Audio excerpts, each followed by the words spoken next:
নমস্কাৰ বহুত দিন ভিডিঅ' দিয়া হোৱা নাই আৰু বহুতে মোক ডিএমও কৰিছে যে দাদা ভিডিঅ' সোনকালে দিব আপোনাৰ ভিডিঅ'বিলাকৰ বাবে অপেক্ষা কৰি থাকোঁ আচলতে যিহে গৰম পৰিছে লগতে ক্লাইণ্টৰো ইমানখিনি এপইণ্টমেণ্ট থাকে বা আপোনালোকৰ ৰিডিংসমূহ থাকে তো তেওঁলোকক দিওঁতেও মোৰ কেতিয়াবা বহুত দেৰি হৈ যায় আৰু নিজৰ ব্যক্তিগত কিছুমান কাম থাকে সেইবিলাক কৰিব লগা হয় সেইকাৰণে অকণমান ভিডিঅ' দিয়াৰ প্ৰচেছটো দেৰি হৈ যায় কিন্তু আপোনালোকৰ বাবে অকণমান দীঘলীয়াকৈ ভিডিঅ'টো প্ৰস্তুত কৰিবলৈ ট্ৰাই কৰিছোঁ এইটো ভিডিঅ' কেৱল ফেচবুকত আৰু ইউটিউবত যাব ইউটিউবৰ লিংকটো মই ফেচবুকৰ ডেছক্ৰিপশ্যন দি দিম আৰু এনেকুৱা ধৰণৰ এই কণ্টেণ্টটো বিশেষকৈ আপোনালোকৰ যি সমস্যা হৈ আছে নৰ্মেল সমস্যাৰ পৰা মই এঞ্জেলছৰ পৰা আপোনালোকৰ বাবে মেছেজ লৈ দিম এঞ্জেলছ কি বস্তু চাগে আপোনালোকক নক'লেও আপোনালোকে নিশ্চয় গম পাব আৰু ভিডিঅ'টো খুব সাধাৰণভাৱে হ'ব হ'ব মোৰ চাউণ্ডটো কেনেধৰণে গৈ আছে আপোনালোকে জনাব যদি এইটো ভিডিঅ' ফিডবেকটো ভাল পায় অৰ্থাৎ মোৰ চাউণ্ড বা কোৱালিটি যদি আপোনালোকে ঠিকে পায় তেতিয়াহ'লে মই এই ধৰণে গৈ থাকিম নাইবা আকৌ ডাবিং কৰা কিবা কৰা মিউজিক লগোৱা এডিটিং প্ৰচেছটো দীঘল হৈ গ'লে মোৰ ভিডিঅ' দিয়া বস্তুটো মানে ভিডিঅ' আপলোড কৰা বস্তুটো পেণ্ডিং হৈ যায় এটা পোষ্ট ৰেডি কৰিছোঁ মই পাৰিলে ছাইডত লগাই দিম আৰু এই পোষ্টটোত যিসকলে কমেণ্ট কৰিব আপোনালোকৰ ধৰি লওক প্ৰব্লেমসমূহ হ'ব মই তাৰ পৰা ৰেণ্ডমলি যিকোনো ফেচবুকৰ পৰা দুজন আৰু ইনষ্টাগ্ৰামৰ পৰা দুজন টোটেল 4জনকৈ সপ্তাহত 2টা বা 3টা ভিডিঅ'ত আপোনালোকৰ এনচাৰ কৰিবলৈ ট্ৰাই কৰিম পোষ্টটো এইটো আছিলে মই কমেণ্ট ছেকশ্যনত গৈছোঁ এইখন মই এবাৰ তললৈ ডাউন কৰিম এবাৰ ওপৰলৈ ডাউন কৰিম আৰু স্ক্ৰীণত মই চাম যিটো মোৰ লুক পৰে মই সেইটো ভাগৰে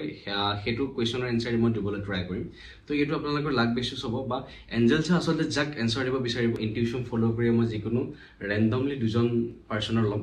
আৰু এইটো ভিডিঅ'ত যদি আপোনালোকৰ নাম নাহে নিশ্চয় মই নেক্সট ভিডিঅ'টোত পাম পোষ্টটোত যিসকলে কমেণ্ট কৰিব তাৰ পৰাই মই আচলতে দিম আকৌ এবাৰ এপ্লাই কৰিছোঁ য'ত যায়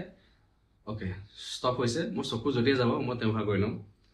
অ'কে মৌচুমী দাসৰ কাৰণে মই পাইছোঁ তেওঁ লিখিছে সমস্যাটো বহুতে থাকে মোৰ মা গাটো অলপ অসুস্থ তাৰ বাবে মায়ে কৰি থকা কামটো অলপ আগবাঢ়িবনে জানিব খুজিছোঁ আচলতে তেখেতে কি ধৰণৰ কাম কৰি আছে মই নাজানো কিন্তু মই নাজানো এঞ্জেলছে জানিব মই ৰিডিং লোৱা ভিডিঅ'টো কাট কৰিছোঁ আৰু ৰিডিং লোৱা পাছৰ পৰ্যায়ত আপোনালোকক মই এনচাৰখিনি ভিডিঅ'ৰ যোগে জনাই আছোঁ অ'কে মই মৰমী দাসৰ কাৰণে কাৰ্ড ল'লোঁ আৰু এঞ্জেলছৰ পৰা মই মেছেজ পাইছোঁ আপুনি বৰ্তমান যিটো ডিচিশ্যন লৈ কাম কৰি আছে সেই ডিচিশ্যনটো খুব বেছি এগ্ৰেছিভ লৈ আপুনি কাম কৰা একদমেই প্ৰয়োজন নহয় এগ্ৰেছিভ হোৱাৰ কোনো ধৰণৰ কথা নহয় অকণমান হয়তো আপোনাৰ ক্ষেত্ৰত সেই কামটোৰ প্ৰতি ডিলে হ'ব পাৰে কিন্তু ইউনিভাৰ্ছে কৈছে যে এই ডিলে আপোনাৰ কেৱল ভালৰ কাৰণেহে দিয়া কৰা হৈছে আৰু ইউনিভাৰ্ছৰ পক্ষৰ পৰা একদম স্পষ্টভাৱে কৈছে আপুনি সেই একজেক্ট মুমেণ্টটোৰ কাৰণে অকণমান অপেক্ষা কৰক আৰু কৈছে যে আপুনি যিটো কামত লাগি আছে সেই কামটোত আপুনি নিজৰ ওপৰত বিশ্বাস ৰাখিব লাগিব আপুনি যি কামটো কৰি আছে কামটো আপুনি নিজৰ ওপৰত বিশ্বাস ৰাখি কামটো কৰিব লাগিব আৰু যদি আপুনি নিজে ফিল কৰে যে কামটো বিশ্বাসী বা কামটো ভাল তেতিয়াহ'লে সেই কামটোত আপুনি ছাকচেছ পাব পাৰিব আৰু কোনো ধৰণৰ ডাউট নকৰাকৈ আপুনি কনফিডেণ্টলি আগুৱাব লাগিব কামটো তেতিয়াহে ছাকচেছ হোৱা চান্স আছে আৰু এইটো সময়ত দেখিছোঁ যে খুব বেছি ডাউট বা কনফিউজনত আপুনি আছে এইটো একদম কৰিব নালাগে ডাউট নকৰিব কনফিডেণ্টলি কামটো কৰি যাওক আৰু এটা ক্লিয়াৰকৈ সেই কামটোত কনফিডেণ্ট ডিচিশ্যন এটা লোৱা একদম ইম্পৰ্টেণ্ট হৈ আছে আপোনাৰ কাৰণে আৰু এঞ্জেলছে বিশেষকৈ আপোনাক ছাজেষ্ট কৰিছে নিজৰ মনৰ ভিতৰৰ কথা চাব লাগে মানে আপুনি যদি মেডিটেশ্যন কৰে বা নিজক অকণমান অকলশৰীয়াকৈ ৰাখি যদি নিজক সময় দিয়ে তেতিয়াহ'লে আপোনাৰ ভিতৰৰ পৰা এটা গাইডেঞ্চ ওলাই আহিব কি কৰিব লাগিব নালাগিব আৰু যদি আপুনি নিজৰ ভিতৰৰ গাইডেঞ্চটো ক্লিয়াৰভাৱে পঢ়িব পাৰে তেতিয়াহ'লে সেই কামটোত নিশ্চয় ছাকচেছ পাব গতিকে কনফিডেণ্টলি কৰক যি কনফিউজ হৈ আছে কনফিউজ দূৰ কৰক ডাউট দূৰ কৰক এগ্ৰেছিভ নহ'ব ডিলে হ'ব পাৰে এই ডিলে আপোনাৰ ভালৰ কাৰণে অকণমান সময় একজেক্ট মুমেণ্টৰ কাৰণে ৱেইট কৰক এতিয়া আমি ছেকেণ্ড পাৰ্চনজনৰ ওচৰলৈ যাম ছেকেণ্ড পাৰ্চনজনৰ কাৰণে ছেইম মই আকৌ এবাৰ স্ক্ৰল কৰিছোঁ ৰেণ্ডমলি যিকোনো এজন পাৰ্চন তাত মই ৰ'ম অ'কে দেখিছোঁ অনামিকা বৰাই লিখিছে মোৰ জীৱনটোলৈ চাবলৈ বিচাৰিছোঁ মোৰ চলি থকা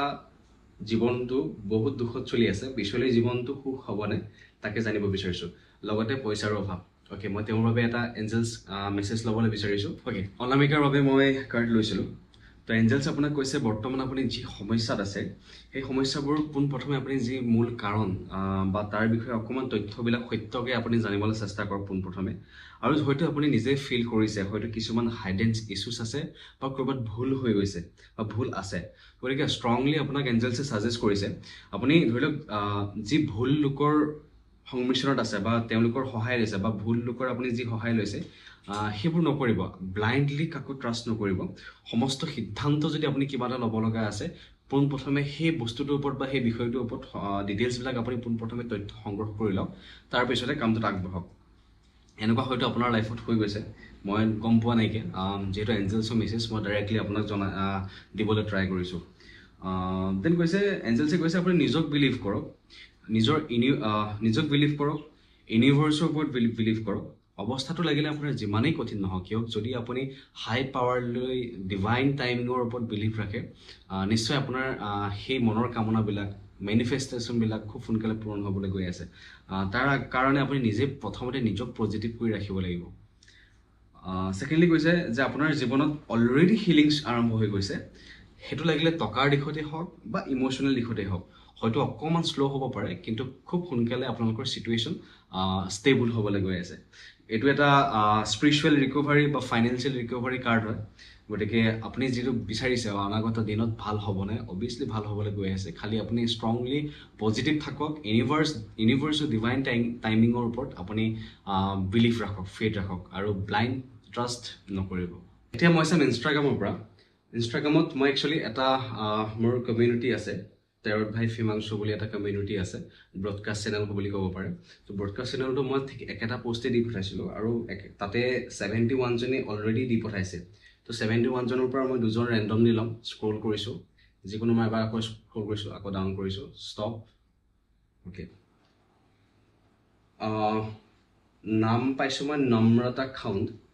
আৰু তেখেতে জানিব বিচাৰিছে যে জব প্ৰব্লেম হৈ আছে, ডিপ্ৰেশ্যন, কেৰিয়াৰলৈ কি হ'বগৈ গৈ আছে, অকণমান তেখেতে এঞ্জেলছ মেছেজ জানিবলৈ বিচাৰিছে। মই নম্ৰতা খাউণ্ডৰ কুৱেশ্যন আছিলে কেৰিয়াৰ বা ডিপ্ৰেশ্যন এইবিলাক হৈ আছে। একচুৱেলি কেৰিয়াৰ পাৰ্টটো জেনেৰেল ৰিডিঙত একদম নাহে, বা এঞ্জেলছ গাইডেন্স বা এঞ্জেলছ মেছেজত খুব কম আহে, বা তথাপিও আপোনাৰ যিহেতু লাকত আহিছে, মই গতিকে যি কাৰ্ড আহিছে মই দিবলৈ চেষ্টা কৰিছোঁ। কিন্তু কেৰিয়াৰ ৰিডিঙৰ কাৰণে চেপ্টাৰটো কমপ্লিট বেলেগ হৈ যায়। বাৰু কোনো কথা নেকি, মই আপোনাৰ কাৰণে সেই depression, career reading, job reading বা তাৰ কাৰণে এঞ্জেল মেছেজ লৈছিলোঁ। তো এঞ্জেলছে আপোনাক কৈছে যে হয়তো আপুনি খুব বেছি এটা টাফ ফেজ এটাত আপুনি পাৰ কৰি আছে বা আপুনি ফেচ কৰি আছে, কিন্তু কাৰ্ডে কৈছে বা এঞ্জেলছে কৈছে যে ভৱিষ্যতে আপোনাৰ এটা সুখময় জীৱন আহি আছে, ভৱিষ্যতে আপুনি খুব বেছি সমৃদ্ধিশালী হ'বগৈ পাৰে। এটা স্পিৰিচুৱেল হিলিং আপোনাৰ লাইফত অলৰেডি ষ্টাৰ্ট হৈছে বা হ'ব। তাৰ কাৰণে আপুনি খালি মেডিটেশ্যন কৰিব লাগিব, বা মেডিটেশ্যন কৰিলে মানে মেনিফেষ্ট কৰিব লাগিব। একচুৱেলি আপুনি যিটো বিচাৰে লাইফত, সেই বিচৰা বস্তুখিনি যদি আপুনি মেনিফেষ্ট কৰে, ইউনিভাৰ্ছৰ ওপৰত যদি মেনিফেষ্ট কৰে, খুব সোনকালে আপোনাক দিবলৈ চেষ্টা কৰিব। একচুৱেলি মেনিফেষ্টেশ্যন বস্তুটো আপুনি বিচাৰিলেহে আপোনাক দিব। গতিকে আপুনি যদি বিচাৰে তেতিয়াহে পাব। গতিকে মেনিফেষ্ট কৰিব পাৰে, আপুনি লাইফত যি বিচাৰে মেনিফেষ্ট কৰক। অভিয়াছলি পোৱাৰ চান্সেছ মই দেখিছোঁ, আপোনাক দিবলৈ বিচৰা মই চান্সেছ দেখিছোঁ। আৰু ছেকেণ্ডলি খুব সোনকালে চাগে আপোনাৰ লাইফত এটা কেৰিয়াৰ গ্ৰ'থ আহিব, হয়তো জব অপৰচুনিটি আপোনাৰ লাইফত আহিব পাৰে, মই দেখিছোঁ। আৰু ছেকেণ্ডলি আপোনাক যিটো ডিপ্ৰেশ্যন, এনজাইটি যি হৈ আছে আপোনাৰ লাইফত, দেখিছোঁ যে খুব সোনকালে হয়তো আহিবও পাৰে, আপোনাৰ লাইফত অলৰেডি আহিবও পাৰে বা আহিব। এজন ইম'চনেলি ছাপোৰ্ট কৰা ৰোমেণ্টিকিজিম পাৰ্চন আপোনাৰ লাইফত খুব সোনকালে আহিব পাৰে, যিয়ে আপোনাৰ ডিপ্ৰেশ্যন, এনজাইটি এটলিষ্ট আপোনাৰ অকলশৰীয়া টাইমত তেখেতে লগ দিব। হয়তো আপুনি ইতিমধ্যে তেখেতক লগ পাইছে, নতুবা লগ পাবলৈ গৈ আছে। গ'ল যদি যায় ষ্টপ। ন' কণ্টেক্ট চিটুৱেশ্যন চলি আছে। Love issues, Priya Sahu. Angel message লৈছিলোঁ প্ৰিয়া চাহুৰ কাৰণে, তেখেতৰ ন' কণ্টেক্ট চিটুৱেশ্যন যিহেতু হৈ আছিলে। তো মই এঞ্জেলছ মেছেজ লৈছোঁ যে যিটো এতিয়া আপোনালোকৰ চিটুৱেশ্যন চলি আছে, লাভ চিটুৱেশ্যনটো সেইটো ইন ফিউচাৰত হয়তো ছাকচেছ হ'বগৈ পাৰে। কিন্তু বৰ্তমান যিটো ৰিকানেকশ্যন বা ন' কণ্টেক্ট হৈ আছে, এইটো চিটুৱেশ্যনত মই দেখা গৈছে যে আপুনি খুব সোনকালে এটা ৰিজাল্ট পাবলৈ গৈ আছে। হয়তো তেখেতে ৰিকানেকশ্যন হ'ব পাৰে, নাইবা ইয়াৰ পৰা আপুনি এটা লেচনছ বা আউটকাম পাব পাৰে, যিটো লেচনছে লাভ লাইফত বা আপকামিং লাইফত আপোনাক খুব বেছি বেনিফিচিয়েল কৰিব। লাইক আপুনি ষ্টেপ ল'বলৈ বা আগুৱাবৰ কাৰণে আপুনি কিবা এটা এনচাৰ পাব, যিটো এনচাৰে আপোনাক সাহস দিব। গতিকে ডাইৰেক্টলি যিহেতু লাভ ছেকশ্যনটো বেলেগ হয়, এইটো ছেকশ্যনত মই তথাপি মেছেজ লৈ দিছোঁ, হয়তো ৰিকানেকশ্যন হ'ব পাৰে। যদিও নহয়, কিবা এটা আপুনি আউটকাম পাব, যাৰ যোগেৰে আপুনি ইন ফিউচাৰ ষ্টেপ ল'বৰ বাবে আপুনি কিবা এটা সাহস পাব বা এটা ক্লিয়াৰিটি পাব। আৰু এঞ্জেলছে কৈছে যে ন' নিড টু ৱৰি, আপুনি খুব শান্ত হওক। বৰ্তমান যিমানেই পেইনফুল নালাগক কিয় চিটুৱেশ্যনটো, জাষ্ট ভয় নকৰিব। সকলোবোৰ এটা ডিভাইন টাইমিঙৰ মতে চলে। গতিকে সময় যেতিয়া হ'ব, নিশ্চয় আপোনাৰ লাইফতো সকলোখিনি মেনিফেষ্ট হ'ব পাৰে। যিটো এইটো হাৰ্ট ব্ৰেকিং হৈ আছে বা আপুনি ছেপাৰেটেশ্যন ফিল কৰি আছে সেই বস্তুখিনিৰ পৰা আপুনি খুব বেছি হিলিং পাবলৈ গৈ আছে এঞ্জেলছে আপোনাক হিল কৰিবলৈ চেষ্টা কৰিছে আৰু ছেকেণ্ডলি মই দেখিছোঁ যে এঞ্জেলছে ক্লিয়াৰলি আপোনাক ক'বলৈ কৈছে আপুনি অভাৰ থিংকিং চাগে মেবি কৰে বা নিগেটিভ থিংকিং আপোনাৰ মাইণ্ডত আহিব পাৰে গতিকে এই নিগেটিভ থিংকিং বা অভাৰ থিংকিং কমপ্লিটলি এৰি দিয়ক কাৰণ ইউনিভাৰ্ছৰ ওপৰত আপুনি যদি বিশ্বাস ৰাখে ইউনিভাৰ্ছে আপোনাক তেতিয়া সেই বিশ্বাসৰ উত্তৰ দিব বা আপুনি যদি পজিটিভ থাকে তেতিয়াহ'লে আপোনাৰ আউটকামটো ৰিজাল্টটো আপুনি পাব গতিকে যদি মাইণ্ডত কেতিয়াবা নিগেটিভ থিংকিং আহিছে পোনপ্ৰথমে আপুনি পজিটিভ হ'বলৈ চেষ্টা কৰক আৰু পজিটিভ হ'লেহে আপুনি যি মেনিফেষ্ট কৰি আছে মেনিফেষ্টটো ছাকচেছ হ'ব গতিকে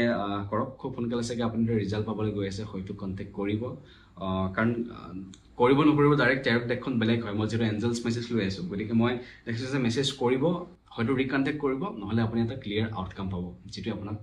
ফিউচাৰ হেল্প কৰিব মই 4জনকৈ ভিউৱাৰ্ছত বা আপোনালোকৰ এনচাৰ দিবলৈ চেষ্টা কৰিছিলোঁ কিন্তু মই ভাবিছোঁ যে 4জনকৈ ল'লে ভিডিঅ'টো বহুত বেছি দীঘলৈ হৈ যাব গতিকে মই হয়তো 2জন বা 3জন মই তেনেকৈ ৰাখিবলৈ চেষ্টা কৰিম আৰু যিহেতু ছেশ্যনটো আপোনালোকে অলৰেডি বুজি পাইছে কেনেকুৱা ধৰণৰ হ'ব তো নেক্সট মই কিছুমান কথা স্কিপ কৰি ডাইৰেক্ট মই ভিডিঅ' ল'ম আৰু এনচাৰ দিবলৈ ট্ৰাই কৰিম থেংক ইউ বাই বাই জয় অসম